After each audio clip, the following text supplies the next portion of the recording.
This program is brought to you by Link TV for educational and non-commercial use only.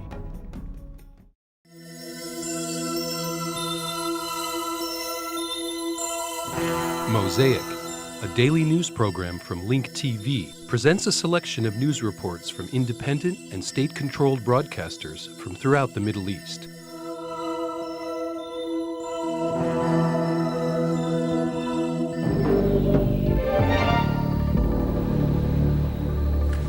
The Israeli army withdrew from the town of Beit Hanoun in the northern Gaza Strip after carrying out one of its largest operations in the Palestinian territories in a year. The residents were left burying their martyrs. A Palestinian medical source said that during its week-long attack on Beit Hanoun, the Israeli forces killed 52 people, half of whom were civilians. Today alone, 8 Palestinians were martyred by Israeli gunfire and missiles. Shock appeared on the faces of some people as they were surveying the amount of destruction to buildings, roads, water pipelines, and electricity lines.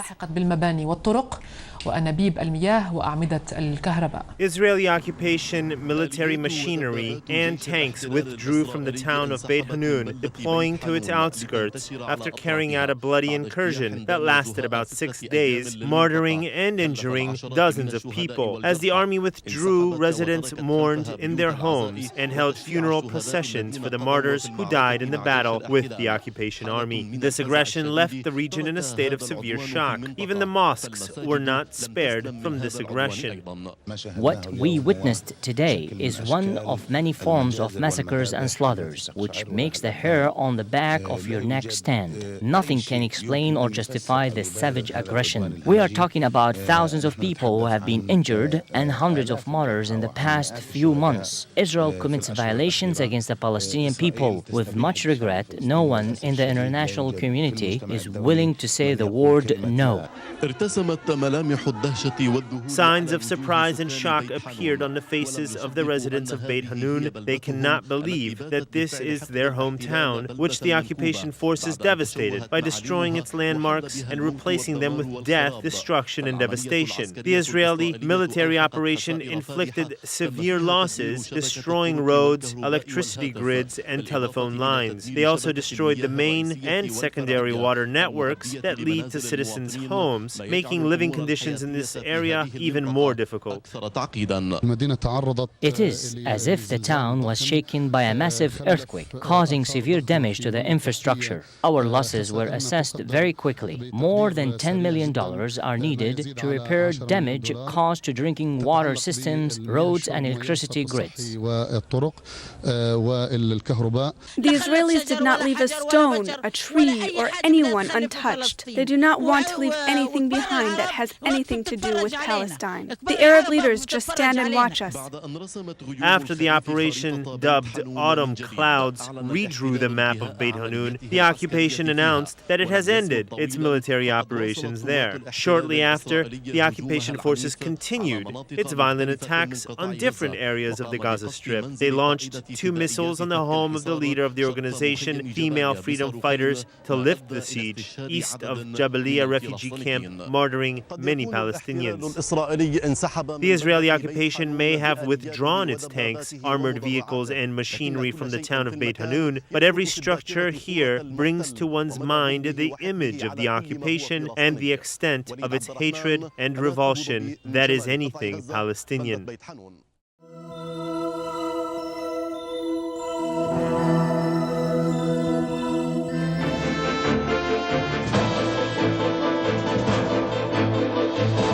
In our top story, a Qassam rocket exploded in the heart of Ashkelon this afternoon. No injuries were reported.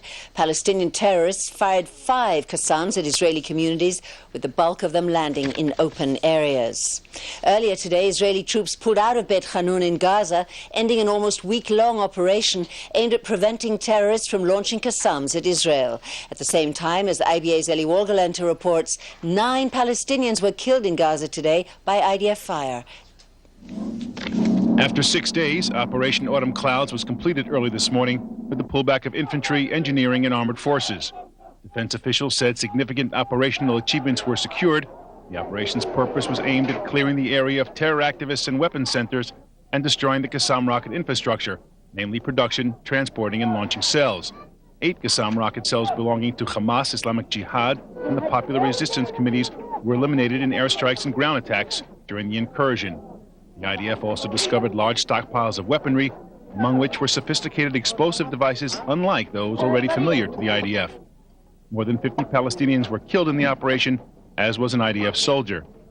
The Army said that while the firing of Qassam rockets has not completely been halted, their frequency is expected to drop soon. Late yesterday, before the IDF forces started leaving the area, a suicide attack was thwarted thanks to the alertness of Givati soldiers. A female suicide bomber from Islamic Jihad, an 18-year-old student at Gaza's Islamic University, blew herself up near to the troops after they became suspicious and called on her to stop as she was approaching. The attack was thwarted also in part because of intelligence the Shin Bet provided the IDF a short time before the terrorist arrived in the area. One IDF soldier was lightly wounded by shrapnel in the incident. It was the first suicide bombing since a Tel Aviv falafel stand was blown up on April 11th. Meanwhile, 6 Palestinians were killed today in 2 separate incidents. Israeli tanks responding to Palestinian gunmen who fired 2 rocket-propelled grenades at soldiers hit the home of Jamila Shanti. She is the Hamas lawmaker who organized a women's protest last week that allowed gunmen to escape from a northern Gaza mosque under Israeli siege. Her sister-in-law and 3 others were killed in the attack east of the town of Jabalia. Simultaneously, an IDF unit operating in northern Gaza, near the area of the former settlement of Beit, shot and killed 2 armed Palestinian members of the Al-Quds brigades, one of them the son of Khalid al-Batash, an Islamic Jihad leader. Eli Woglander, IBA News. Palestinian President Mahmoud Abbas has demanded that Hamas hand over the kidnapped IDF soldier Gilad Shalit to him so that he can be the one running negotiations with Israel, that according to a report in a Saudi newspaper. Abbas said he made the establishment of a new Palestinian government conditional on the release of Shalit. Meanwhile, Abbas and Hamas Prime Minister Ismail Haniyeh failed to reach agreement last night on what was described as a, quote, decisive discussion on the formation of a national unity government, including Hamas and Fatah. The 2 leaders continued meeting today. Meanwhile, Hamas political bureau head Khaled Mash'al said today that Hamas will continue to kidnap IDF soldiers until Palestinian prisoners are released. And U.S. Secretary of State Condoleezza Rice has said it's better for Hamas to be in government than to operate outside the power structure and carry out terrorist actions. Speaking at a pro-democracy forum in Washington, D.C., Rice said the international community must work to promote political expression in the Middle East. I'm not so sure that it is better to have these groups running the streets masked with guns rather than having them have to face voters and having to deliver. So when I am told, well, you know, your Middle East policy has allowed Islamists to come to power, I think, well, all right, so was the answer then that the people of the Middle East don't get to have a voice in who comes to power? What it really says is that there has been an underdevelopment in the Middle East of legitimate channels for political expression that would have produced moderate, centrist-leaning parties, and that has to be worked on. And joining me now in the studio is Foreign Ministry spokesman Mark Regev. Mark, thank you so much for being with us. You heard Condoleezza Rice together with us. She thinks Hamas needs to be in the government. Israel refuses to do business with Hamas, so where does that leave us? I think she was making a general point, not talking specifically about Hamas. But to be fair, it's not just Israel that refuses to speak to the unreformed Hamas government. It's the European Union, Canada, the United States, Australia. Even the UN itself. Kofi Annan has ordered his people in the UN apparatus not to hold political discussions with Hamas until they meet the 3 benchmarks that he articulated: recognition of Israel, renunciation of terrorism, and, of course, recognition of the signed agreements. Well, however, there does seem to be a split between American and Israeli public opinion, and in fact, just this afternoon, a senior U.S. official who might have been the U.S. ambassador to Israel told Israeli reporters about certain issues that Washington has with Israel. They do not want Israel overflying Lebanon. They want Gilad Shalit released, but they also want the Palestinian members of parliament released. Is there a strain between Washington and Jerusalem? I don't believe there's any strain in relationships. On the contrary, I think we share a strategic outlook. We share an outlook on what needs to happen. On the issue of Lebanon, Israel, the United States, Europe as well, were all behind the implementation of UN Security Council Resolution 1701. And I think the onus today is clearly on the Lebanese side. We've completed our pull out of Lebanon. In doing so, we've implemented our core obligations under the resolution. On the Lebanese side, I'd remind you that the two Israeli hostages, Regev and Goldwasser, are still being held hostage despite the fact the UN says they have to be released. The arms smuggling, unfortunately, still goes on. Illicit arm transfers from Syria to Lebanon, to Hezbollah, which shouldn't be done under the resolution. And of course, finally, the issue of a Hezbollah armed presence in the south. They shouldn't be there. Unfortunately, they still are. Mark, let's go back to Gaza. The Defense Minister said today that Operation Autumn Clouds has run its course, served its purpose. But what purpose was that? We had a Qassam rocket this afternoon, a short time ago, landing in the center of the town of Ashkelon. What was actually achieved, and what do we have now that we did not have 1 week ago? I think everyone understands that there's not a magical military answer to the Qassam question. I mean, if it was an easy issue to solve militarily, we would have done it already. I think the understanding is that by these sort of operations, we are limiting and preventing them from launching Qassam rockets against our civilian population. And I'd say to everyone that if the Palestinian government did what it was obligated to do, what it committed to do, and that is to prevent the launching of these rockets, then of course there would be no need for these Israeli military operations.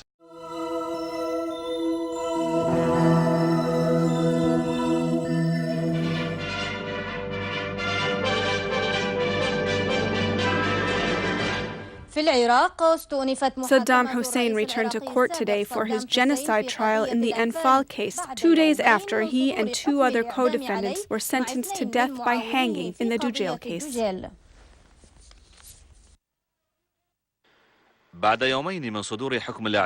2 days after he was sentenced to death by hanging, the ousted Iraqi president returned to court in a separate trial for his part in the genocide of the Kurds in the 1980s. Hussein urged the Iraqi people to come to a reconciliation.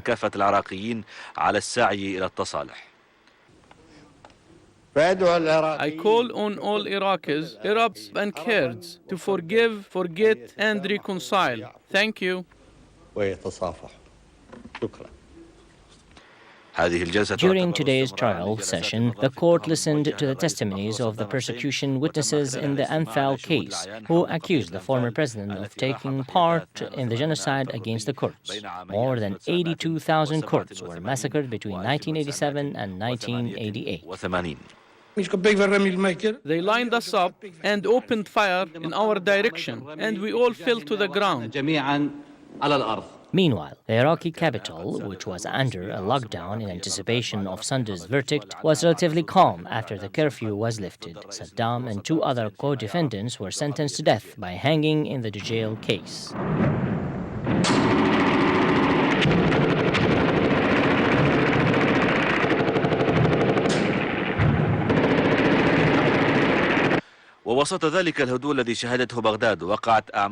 Sporadic attacks and clashes have erupted in various Iraqi cities and towns. A roadside bomb targeting an American military vehicle exploded in Fallujah, killing 3 people and injuring 8 others. Moreover, Iraqi Interior Ministry forces discovered the bodies of 10 people who were tortured and killed execution-style in various parts of Baghdad. Also, armed men kidnapped several officers from the Iraqi Civic Defense Center in Baghdad. In a military offensive operation in the town of Beit, north of Baghdad, the United States Army announced that it has killed 2 armed men and detained scores of others. In addition, a British soldier was killed in an armed attack against a British Army base in Basra in southern Iraq.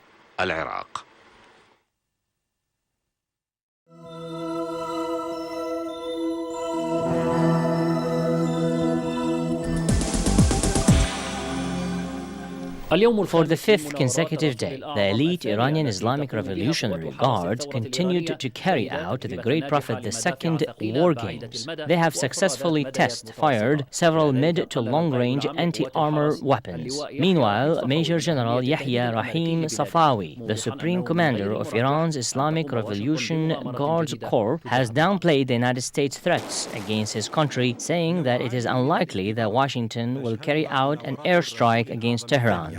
اختبارات لأسلحة جديدة واختبارات للمواقف أيضا فمع انتهاء المرحلة البرية The elite revolutionary guards continued to test fire new weapons on the fifth day of the Great Prophet II military maneuvers.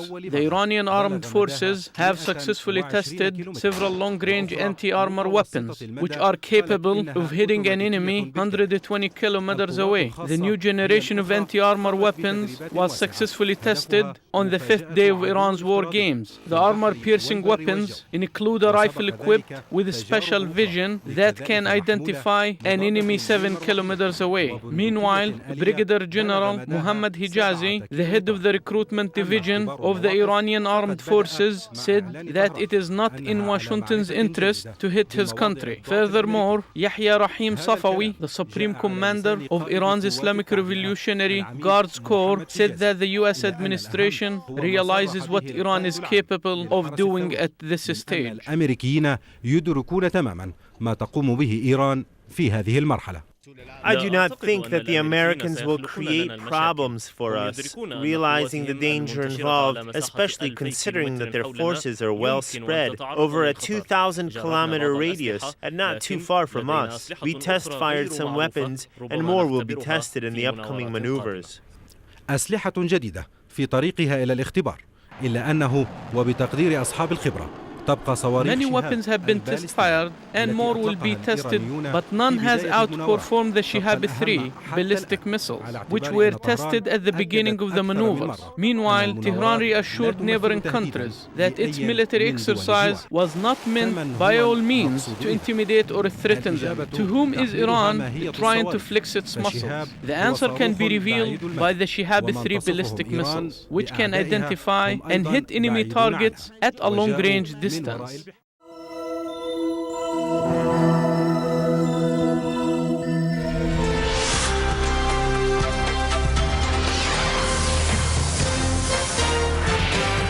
احتفلت شبكة الجزيرة أمس Al Jazeera television celebrated its 10th anniversary since the launch of its main Arabic language channel. Journalists and employees of Al Jazeera were honored during the event, which was attended by many Arab and international figures.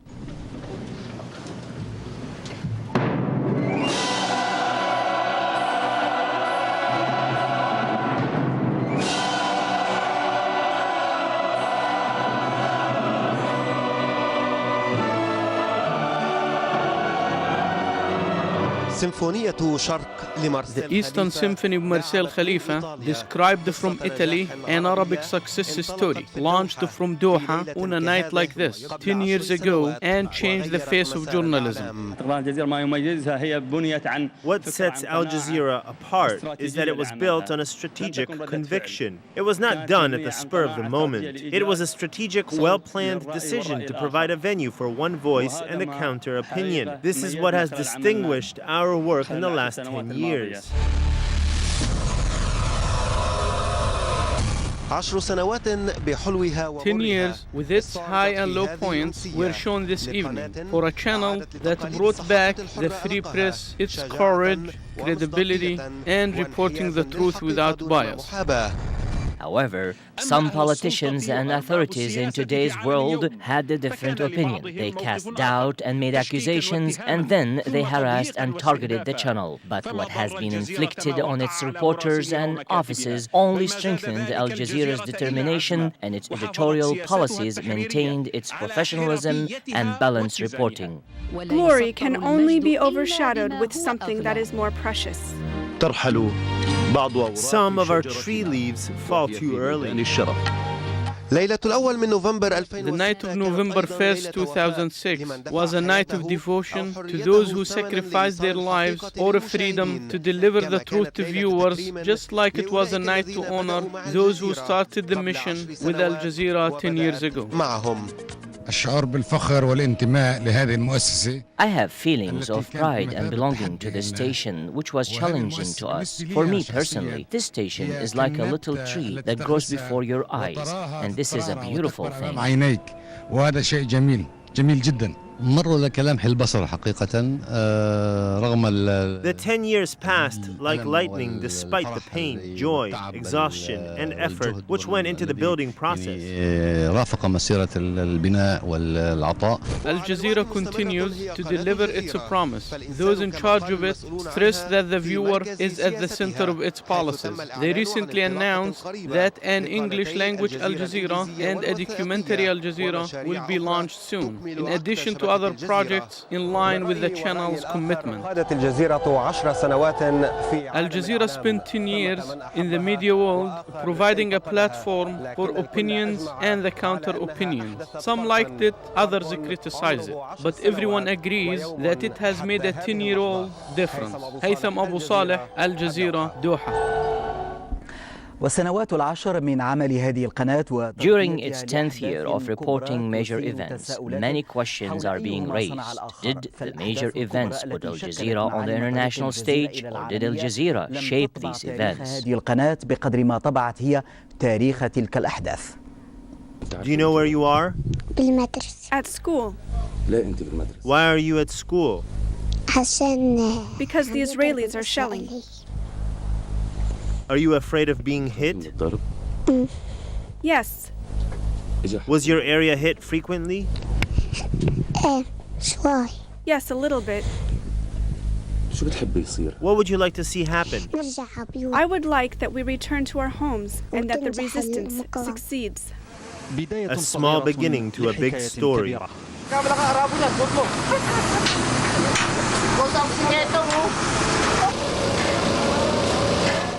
The seed that was planted in this remote area of the Arabian Peninsula in 1996 has grown into a big success that no one ever predicted. Until when?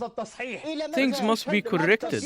Do you want corrections from the generals who caused our catastrophes? They did not cause our catastrophes. They caused our misery. Al Jazeera brought back to the Arab person his voice to challenge those who have monopolized the media for a long time. So far, no official count of the victims of the American-British bombardment. The Iraqi authorities have yet to announce the extent of the material and human losses.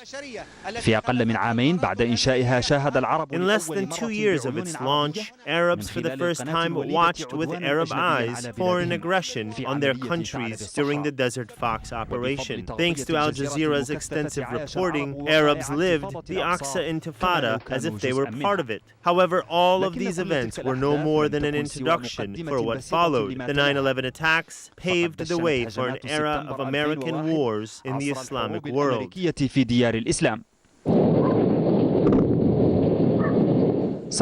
Afghanistan fell under tons of American bombs. Al Jazeera was the only witness there.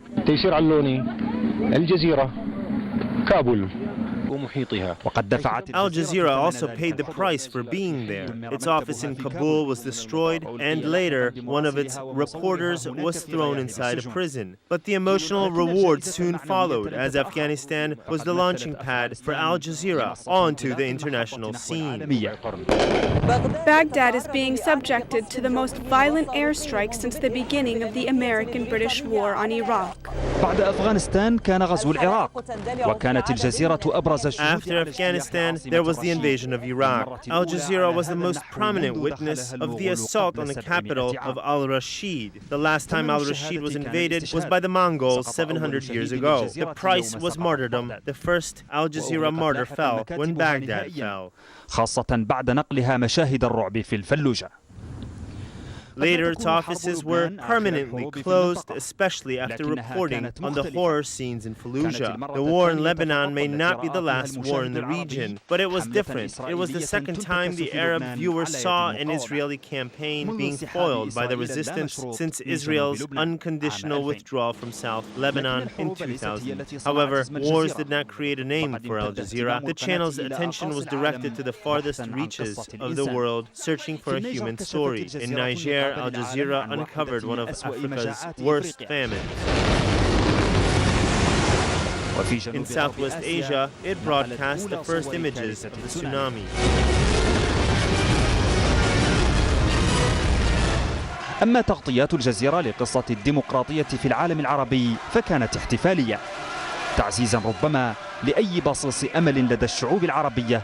Al Jazeera's coverage of democracy in the Arab world was ceremonial, hoping that one day Arab nations might have the right to choose their rulers. The last step for Al Jazeera was its transformation into an international network as it prepared to launch its English language channel. بل صوت الجنوب بأكمله، وسوف تشاهد وتسمع في أركان الدنيا الأربعة.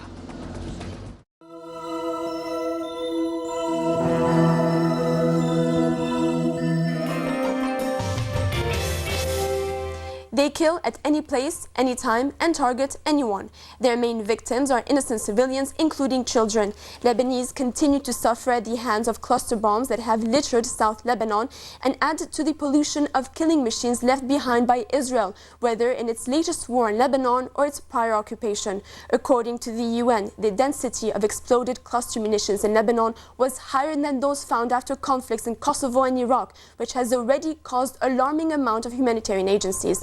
The International Committee of the Red Cross said it would be issuing its appeal to an immediate ban on the use of cluster bombs, formally at a 10-day conference opening in Geneva today to review a 23-year-old international convention barring or limiting the use of especially injuring conventional weaponry.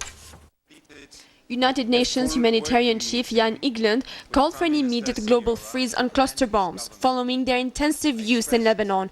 The UN said in a statement that hundreds of thousands of people in Lebanon were at risk due to unexploded cluster munitions, marking only the most recent example of the devastating and lingering impact of such weaponry. Egeland, the UN Under-Secretary General for Humanitarian Affairs, said in a statement, "This freeze is essential until the international community puts in place effective legal instruments to address urgent humanitarian concerns about their use." The appeal came at the beginning of a review conference on a global arms treaty that restricts some types of conventional munitions, which has been ratified by more than 87 countries. Egeland added that ultimately, as long as there is no effective ban, these weapons will continue to disproportionately affect civilians, maiming and killing women, children, and other vulnerable groups. The Convention on certain conventional weapon bans or restricts the use of chosen types of weapons that cause unnecessary or unjustifiable suffering to combatants or that indiscriminately affect civilians. The countries involved have so far failed to agree on including cluster munitions. The UN said the density of unexploded cluster munitions in Lebanon was higher than those found after conflicts in Kosovo and Iraq, which had already caused alarm among humanitarian agencies.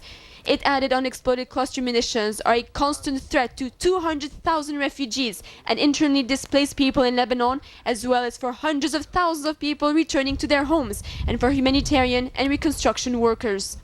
Laos, Cambodia and Vietnam are still suffering from the burden of unexploded cluster munitions some 30 years after the end of conflicts there, hampering farming and key building projects. In other countries and regions where the weapons had been used more recently include Afghanistan, Eritrea and Ethiopia, Serbia and Montenegro. The international community of the Red Cross reiterated the call for an immediate halt to the use of cluster bombs in conflicts around the world and for countries to destroy their stockpiles. The Swiss-based humanitarian body also said it would be calling on a conference of experts next year to discuss a possible new global impact on the weapons, canisters that can contain up to 650 small pellet explosives that spread over a wide area. But U.S. State Department spokesman Tom Casey defended the use of cluster bombs, but said all efforts should be made to avoid civilian casualties. The State Department said in August it was investigating whether Israel violated U.S. rules in its use of U.S.-made rockets armed with cluster bombs in Lebanon. The views expressed on Mosaic are those of the participating broadcasters, not Link TV or its sponsors. Please visit linktv.org/Mosaic for more information about these broadcasters, or to view previous Mosaic programs, obtain program transcripts, or receive the weekly Mosaic Intelligence Report. Mosaic is made possible by a grant from the William and Flora Hewlett Foundation. Additional support is provided by the Feyerdahl Foundation, the Otto Haas Charitable Trust, and by committed Link TV viewers like you. If you value this program, please send your tax-deductible contribution to Link TV, either through the website or the mailing address listed on your screen.